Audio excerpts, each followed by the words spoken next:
जिला भोवी वडारा समाज संघ जिला कमेटी बीदर अध्यक्ष संतोष येनुकुरे ने दी शिल्पा शर्मा को एक मेमोरेंडम और कहा, जिला में भोवी वडारा समाज संघ जिला कमेटी बीदर आपके ध्यान में लाना चाहती है कि जिले के अलग अलग bank Karnataka Bhovi development corporation की एंटरप्रेन्योरशिप और सेल्फ रिलायंस सारथी स्कीम के तहत संबंधित एमएलए द्वारा चुने गए बेनिफिशियरी को हेल्थ सर्टिफिकेट जारी करने में आनाकानी कर रहे हैं। इन बेनिफिशियरी ने अपने अपने इलाकों के बैंकों के ब्रांच मैनेजरों से मिलकर शोकाज लेटर जारी करने की रिक्वेस्ट की थी, लेकिन इन बैंकों के ब्रांच मैनेजर बेनिफिशियरी की रिक्वेस्ट पर कोई जवाब नहीं दे रहे हैं। इस बारे में अगर सरकार चलाई जा रही स्कीमों में चुने गए बेनिफिशियरियों को शोक पत्र नहीं दिया जाता तो उन्हें सरकारी स्कीम से वंचित कर दिया जाएगा। बीदर जिले में काम करने वाले ज्यादातर स्टाफ आंध्र और महाराष्ट्र के हैं और वे हमारी लोकल भाषा कन्नड़ नहीं समझते। बैंक स्टाफ को समझ नहीं आता कि लोकल लोग क्या कर रहे हैं। इस बारे में सरकारी स्कीम का फायदा बेनिफिशियरी तक पहुंचे, इसके लिए बैंकों के लिए शोक पत्र जारी करना जरूरी है।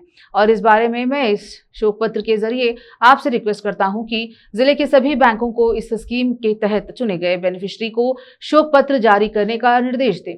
कैमरामैन महेश का कवरेज। ಎಲ್ಲ ಪತ್ರಕರ್ತ ಬಂಧುಗಳಿಗೆ ನಮಸ್ಕಾರಗಳು। ಇಂದು ಮಾನ್ಯ ಜಿಲ್ಲಾಧಿಕಾರಿ ಅವರಿಗೆ ನಾನು ಒಂದು ಮನವಿ ಪತ್ರವನ್ನು ನೀಡಿದ್ದೇನೆ।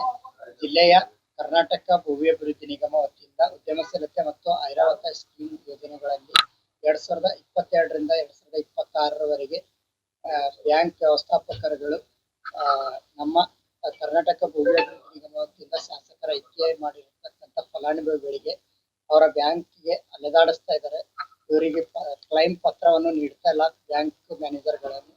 ಅದು ಜಿಲ್ಲೆಯ ಎಲ್ಲಾ ಬ್ಯಾಂಕ್ಗಳು ಈ ISP ಯೋಜನೆ ಒಳಗ ಎಷ್ಟು ಟಾರ್ಗೆಟ್ ಅಥವಾ ಅಷ್ಟು ಟಾರ್ಗೆಟ್ಗಳನ್ನು ನಮ್ಮ ಫಲಾನುಭವಿಗಳಿಗೆ ಕೊಡಬೇಕಂತ ಹೇಳಿ ನಾನು ಕರ್ನಾಟಕ ಭೂಮಿ ಅಭಿವೃದ್ಧಿ ನಿಗಮ ವತಿಯಿಂದ ನಿನ್ನೆ ಮಾನ್ಯ ವ್ಯವಸ್ಥಾಪಕ ನಿರ್ದೇಶಕರು ಬೆಂಗಳೂರು ಇವರನ್ನು ಸಂಪರ್ಕಿಸಿದಾಗ ಇವರು ಜಿಲ್ಲಾ ಪಂಚಾಯತ್ CO ಅವರು ಅಥವಾ ಜಿಲ್ಲಾಧಿಕಾರಿ ಅವರಿಗೆ ಮನವಿ ಪತ್ರ ನೀಡಿ ಅಂತ ಹೇಳಿದಾಗ ನಾನು ಇಂದು ಬೆಳಗ್ಗೆ ಅವರನ್ನು ಸಂಪರ್ಕಿಸಿ ಹೋಗಿ ಭೇಟಿಯಾಗಿ ಮನವಿ ಪತ್ರವನ್ನು ನೀಡಿದೆ। ಈ ಬ್ಯಾಂಕ್ಗಳು ನಮ್ಮ ಬಡ ಜನರಿಗೆ ಸಾಲ ಸೌಲಭ್ಯಗಳನ್ನು ನೀಡ್ತಾ ಇಲ್ಲ। ಇವರೇನಾರ ಮಹಾರಾಷ್ಟ್ರ ಅಥವಾ ಪಕ್ಕದ ಜಿಲ್ಲೆಯ ಆಂಧ್ರ ಪ್ರದೇಶ ಅಥವಾ ತೆಲಂಗಾಣ ರಾಜ್ಯದಿಂದ ಬಂದು ಇಲ್ಲಿ ಬೀದರ್ ಜಿಲ್ಲೆ ಒಳಗೆ ಕೆಲಸ ಮಾಡ್ತಾರೆ। ಅವರ ಭಾಷೆ ನಮ್ಮ ಜನರಿಗೆ ತಿಳಿತಾ ಇಲ್ಲ। ಮತ್ತು ಇವರೇನಾರ ಬ್ಯಾಂಕ್ ಅಲ್ಲಿ ISP ಸ್ಕೀಮ್ ಇಡ್ಬೇಕಂದ್ರೆ ಇವ್ರಿಗೆ ಡಿಪಾಸಿಟ್ ಕೇಳ್ತಾರೆ। ಇವ್ರು ಡಿಪಾಸಿಟ್ ಇದ್ರೆ ಇವ್ರು ಯಾಕೆ ಸಾಲ ತಗೋತಾ ಇದ್ರು ಅಲ್ಲಿ ಬ್ಯಾಂಕ್ ಅಲ್ಲಿ? ಇವರು ಜೀವನದ ಸರ್ಕಾರ ಇವ್ರದ್ದು ಒಂದು ಜೀವನ ನಡೆಸ್ಕೊಳಕ್ಕೆ 1 ಲಕ್ಷ 2 ಲಕ್ಷ ರೂಪಾಯಿ ಸಬ್ಸಿಡಿ ಸಹಾಯಧನ ಅಂತ ಹೇಳ್ತಾರೆ। ಈ ಸಹಾಯಧನದ ಜೊತೆಗೆ ಬ್ಯಾಂಕ್ ಅವರು 1 ಲಕ್ಷ 2 ಲಕ್ಷ ಸಾಲ ಕೊಡ್ರಿ ಅಂತೇಳಿ ಸರ್ಕಾರದ ಆದೇಶಗಳು ಇರ್ತಾವ। ಆದೇಶ ಇದ್ದರೂ SC/ST ಜನಕ್ಕೆ ವಿನಾಕಾರಣದಿಂದ ಬ್ಯಾಂಕ್ ಅವರು ಸತಾಯಿಸ್ತಾರೆ। ಇವ್ರಿಗೆ ಹಳ್ಳಿ ಜನಕ್ಕೆ ಅಕೌಂಟ್ ಅಂಬದೇ ಗೊತ್ತಿಲ್ಲ, ಸುಮ್ಮನೆ ಏನೋ ಅಕೌಂಟ್ ಅಂತ ಕರೆದಿರ್ತಾರೆ। ಆಮೇಲೆ ಅವ್ರು ಸಿವಿಲ್ ಸ್ಕೋರ್ ಮಾಡ್ತಾರೆ, ಸಿವಿಲ್ ಸ್ಕೋರ್ ಇರಂಗಿಲ್ಲ। ಇವ್ರು ಟರ್ನೋವರ್ ಮಾಡ್ತಾರೆ, ಸಿವಿಲ್ ಸ್ಕೋರ್ ಬೆಳಗ್ಗೆ ಎದ್ದು ಎಲ್ಲೋ ಕೆಲಸ ಮಾಡ್ತಾರೆ, ಗಾರೆ ಕೆಲಸ ಮಾಡ್ತಾರೆ, ಕಲ್ಲೊಡೆ ಕೆಲಸ ಮಾಡ್ತಾರೆ ಅಂತ ಜನಗಳು ಬಂದು ಎಲ್ಲಿ ಬ್ಯಾಂಕಿನಾಗ ಟರ್ನೋವರ್ ಮಾಡ್ತಾರೆ। ಅವ್ರ ಹತ್ರ ಯಾವುದೇ ಒಂದು 400-500 ರೂಪಾಯಿ ಕೂಲಿ ಕೆಲಸ ಮಾಡಿ ಅವ್ರ ಮನೆ ಜೀವನ ನಡೆಸ್ತಾರೆ। ಆ ಜೀವನ ನಡೆಸಕ್ಕೆ ಅವ್ರಿಗೆ ಸಾಕಾಗಿಲ್ಲ। ಆಮೇಲೆ ಇವ್ರು ಬ್ಯಾಂಕ್ ಅಲ್ಲಿ ಎಲ್ಲಿ ದುಡ್ಡು ಇಡ್ತಾರೋ ಅವ್ರು ಟರ್ನೋವರ್ ಆಗ್ತದೆ, ಸಿವಿಲ್ ಸ್ಕೋರ್ ಜಾಸ್ತಿ ಆಗಂಗಿಲ್ಲ।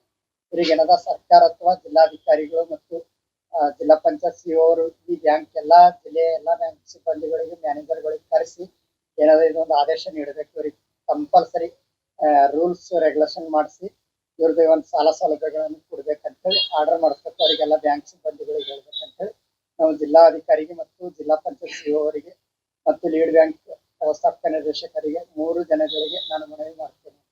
ನನ್ನ ಹೆಸರು ಸಂತೋಷ್ ಶಂಕರ್ ಅಂತೇಳಿ, जिला भूमि वडारा समाज संघ। देश विदेश और स्थानीय समाचारों के लिए चैनल को लाइक और सब्सक्राइब जरूर करें।